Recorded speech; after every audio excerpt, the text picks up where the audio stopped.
सिंह जी जो दिल्ली यूनिवर्सिटी में HOD रह चुके हैं और बहुत ही हमारे जुझारू साहित्यकार हैं। मीनू वो भी साहित्यकार और प्रोफेसर हैं। NK आर्य जी हमारे नारायण गाँव के धनी, ऐसे सभी भाइयों और बहनों, आपको मेरा सबका प्रणाम, नमस्कार।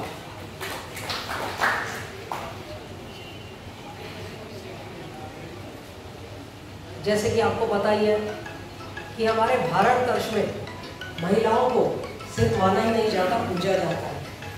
या देवी सर्वभूतेषु शक्ति रूपेण संस्थिता, लक्ष्मी रूपेण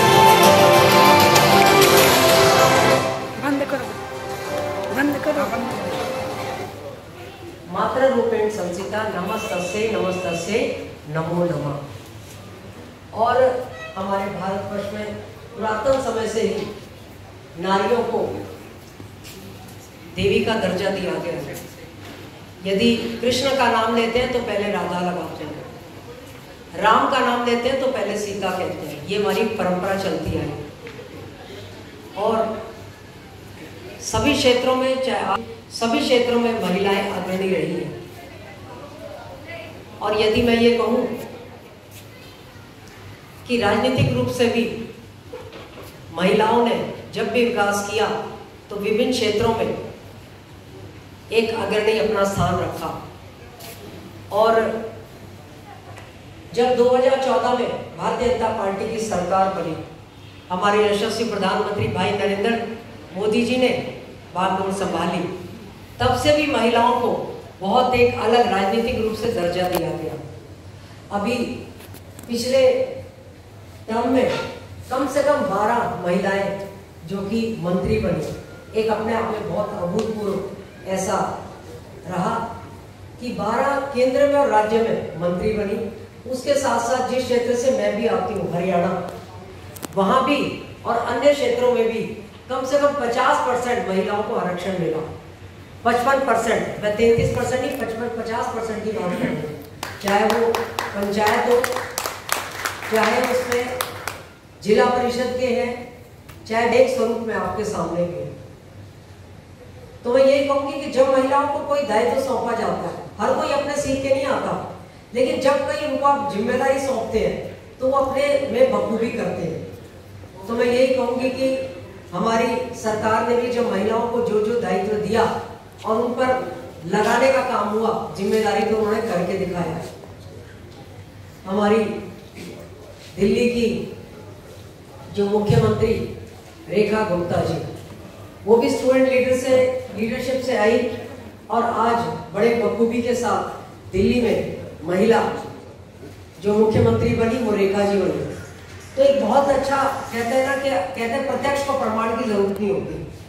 तो इसी से मैं कहूंगी कि अभी हाल ही में जो सिंदूर ऑपरेशन हुआ, उसमें भी हमारी 2 महिलाओं ने बड़ा बखूबी इस बात को संभालने का काम किया। मैं उनको भी नमन करती हूँ। और यही कहूंगी कि जो अपना रमा आर्य जी है, कैप्टन रमा आर्य जी, पहली कमर्शियल पायलट रही और उसके साथ ही इन्होंने एक प्रण लिया कि मैं तो महिला रही, कमर्शियल पायलट रही, लेकिन और महिलाओं को भी इसमें मौका मिले। और मैं इनको बधाई देती हूँ कि इन्होंने बड़े वर्षों से इस काम को बड़े अच्छे से चलाया, करा और आगे तक ले जाने की जो जज्बा होता है वो इनके अंदर है। और मेरी इनको बहुत बहुत शुभकामनाएं हैं कि जिस काम को ये लेकर के चली है, जिस चीज का बीड़ा इन्होंने उठाया है, उसमें हम सब आपके साथ रहेंगे, चाहे हम राजनीतिक क्षेत्र से हो, चाहे सामाजिक से है और चाहे आर्थिक क्षेत्र से हो। सामाजिक और राजनीतिक क्षेत्र अलग नहीं होता, जिसमें काम करने का जज्बा होता है। कहते हैं ना, खुद को कारण बुलंद इतना कि खुदा पूछे बता तेरी रजा क्या है। और उसके साथ ही यदि मैं लक्ष्मी जी के लिए ना कहूँ, क्योंकि ऐसे समय में जब महिलाएं राजनीति भी नहीं करती थी, उस समय दिल्ली यूनिवर्सिटी से इसने करना शुरू किया और आज बड़े दबंगई के रूप में एक महिला युवा छात्र नेता के रूप में ये रही। और आज मेरे को यहाँ पर आने का मौका मिला और विभिन्न क्षेत्रों से आए विलक्षण प्रतिभाओं के धनी सभी को मेरे को मिलने का मौका मिला। मैं पुनः आप सबका, विशेष रूप से रमा जी का बहुत बहुत धन्यवाद करती हूँ कि आपने बुलाया और यहाँ पर मैं आई और आपसे मिली और सबसे मिलने का, और आगे भी कभी इस क्षेत्र के लिए आपके कभी हमारी कोई सहयोग की जरूरत पड़े तो हमेशा उसके लिए तत्पर हूँ। आपको आशीर्वचन करते हुए बहुत बहुत धन्यवाद। जय भारत, जय हिंद।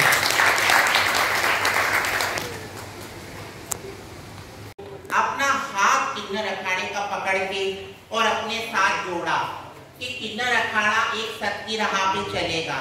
और किन्नर अखाड़े ने ऐसे ऐसे जगह जैसे कैलकाटा, बंगाल, हर एक क्षेत्र में अपना काम करा और अपने सनातन धर्म को आगे ले गए और अपने सनातन धर्म को बचा रहे थे। और आपने देखा होगा सब लोग कहते हैं कि नर नारी, लेकिन एक समाज को तो सब भूल ही जाता है कि नर समाज वो भी तो आप ही की सबकी कोख से जने हैं। तो मैं एक कहती हूँ कि इस समाज को भी आगे ले जाना है। और इस समाज के किन्नर अखाड़ा जब जूना अखाड़े के संग जुड़ा तो हम लोगों ने उन सबको एकजुट करा, एकजुट करके उनको सत्य की राह पहुंचाई कि अपनी सत्य की राह से तुम अपना करो और एक कामयाब बनो। आज कोई बच्चा यही शिक्षित खोल रहा है। हमने स्कूल एक छतरपुर में एक योजना लगाई है कि किन्नर बच्चों को जितने भी भटके हुए हैं उनको हम शिक्षा देंगे और उनको पढ़ाएंगे कि जैसे हर लोग, हर एक नर नारी पढ़ लिख रहे हैं। बहन ने भी जैसे हमारी लक्ष्मी बहन अवार्ड फंक्शन करती है विजय तिवारी भाई जी के साथ, और भी बहुत अच्छा टीम है इनका। तो रमा बहन ने भी शुरू किया और अनिल भाई का भी, दोनों मिलकर के, I don't know the team, total team, but सब ने मिलकर के एक उमंग उत्साह वाला कार्यक्रम रखा है। क्योंकि अवार्ड जो है ना, सच में भाई बता रहे थे कि उमंग उत्साह से और भी ज़्यादा जिम्मेवारी बढ़ा देता है। हमारे आश्रम में एक माता जी हैं, वो रिटायर्ड प्रिंसिपल है केवी, शी इज 80 years नाउ। उनको जब लक्ष्मी बहन ने अवार्ड दिया तब उन्होंने बहुत अच्छी तरह से काम करना शुरू किया। हम उनको कहते हैं कि she is not 80, she is 18, she is doing services like that. तो एक जिम्मेवारी बढ़ जाती है। तो आप जिस फील्ड में भी हैं, परमपिता परमात्मा आप सभी को ताकत दे, शक्ति दे और आप अपने फील्ड में और भी आगे बढ़े। सबसे जो भाई जी कह रहे थे, unite, unity. What is immunity means? Unity is immunity. So आजकल क्या होता है, ईगो होता है, मैं क्यों झुकूं, मैं क्यों करूं। तो परमात्मा कहते हैं कि तुम, किसी ने तुमको सम्मान नहीं दिया तो तुमको सोच चलना है कि तुम कैसे झुकोगे, मैं क्यों झुकूं, पहले वो तो करे ना, हमको नमस्ते वो तो करे। तो हम लोग अनेकता में एकता ढूंढते हैं, लेकिन हम लोग आपस में बटे रहते हैं और इतने बटे हुए हैं कि जिसका हिसाब नहीं है। कुम्हार लोहार को अपने से नीचा समझता है, सुनार कुम्हार को अपने से नीचा समझता है। ये जो ऊपर नीचे का जो सिस्टम है, इस सिस्टम को खत्म करने की जरूरत है। तो आज जिम्मेदारी बात